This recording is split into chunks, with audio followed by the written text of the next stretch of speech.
Yeah, that's right. I'm gonna wear a sari. Did you know that I think I know how to wear a sari? So I'm not an expert at wearing a sari. I just do some jugaad. What jugaad? I'm gonna show you guys. The previous simple wedding tutorial I did, Telugu simple wedding guest video, I wore a sari in that video and I didn't show how to wear a sari, and I got a lot of requests about how to wear it. I don't really consider myself an expert at wearing it. I just have these 2-3 tricks that I do just to make my life simpler, and I'm going to share how I wear a sari with you guys. If you know anything else about how to wear, please tell me in the comments below, because I actually myself don't. I'm also learning with you guys. Firstly, the material that I've chosen is this very fine Georgette material, and the pallu is a little bit heavy. So because of the weight, it really like stays on the body. I like to wear some accessories. These are the bangles, a rose gold watch, and I like to leave my hair open just because, if there's any flaws you make, I feel like accessories can really ground all your imperfections. So these are my jugaads. If you're like me and you're not so used to carrying a sari, in that case, choose like a comfortable material, a lightweight material. Tie the petticoat tight. Always wear heels, okay?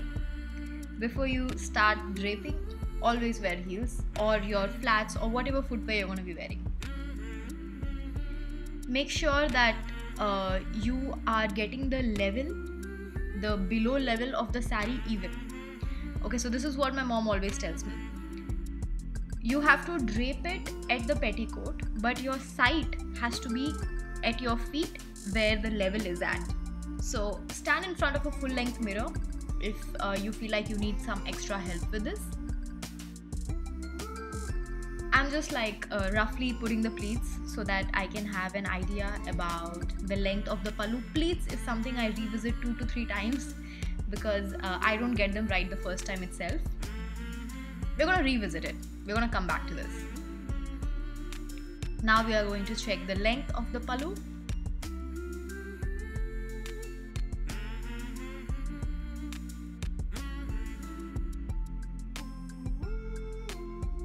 So I'm just like setting the pallu as how I would wear it, and this is the length of the pallu if I keep my hand up, and this is how the pallu looks if I leave my hand straight. And you can see how uneven the level of the pallu is. So now we are going to even the level. We are going to pleat it and place it like that. Now the length is too short. I'm not happy with the length. So now I'm going to be like opening up 2 to 3 pleats, giving myself some length and using that length, and now seeing if the pallus come to the length that I wanted or not. Be sure to drape this because we've not pinned the pleats. If we don't drape that, like all the pleats can come open when we put the pallu. Okay, now I'm comfortable with this length, and I think even the level is become better now. Cool.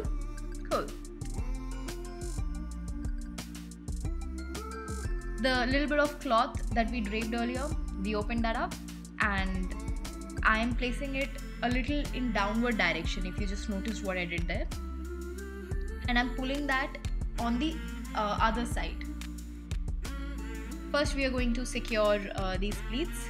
These are not like a final pleats. This is the second time I'm revisiting the pleats. I'm going to revisit them again. So just secure it with a pin so that we can move on to the finishing around our hip and the upper thigh region.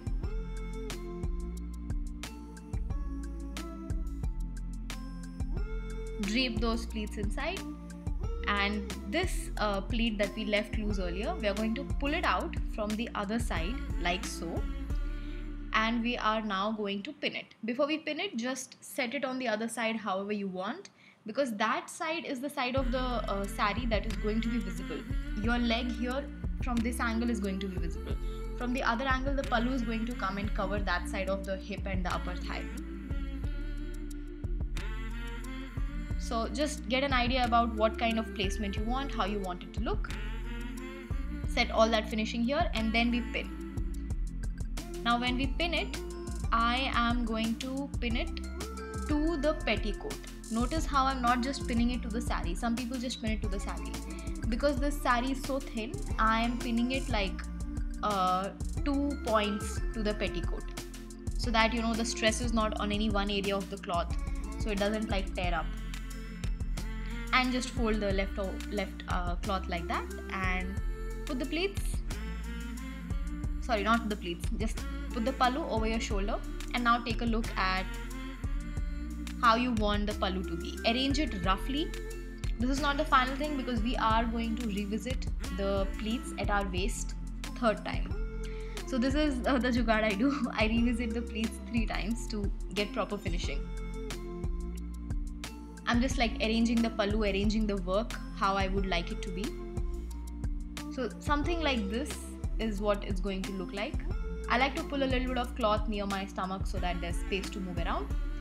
Now what we're doing, this is the final pleat work. This is a tip that my mom gives me. Do not let the pleats spread out wide like so. We are going to take this and we are going to really make them look narrow and slimmer. This makes your waistline look slimmer.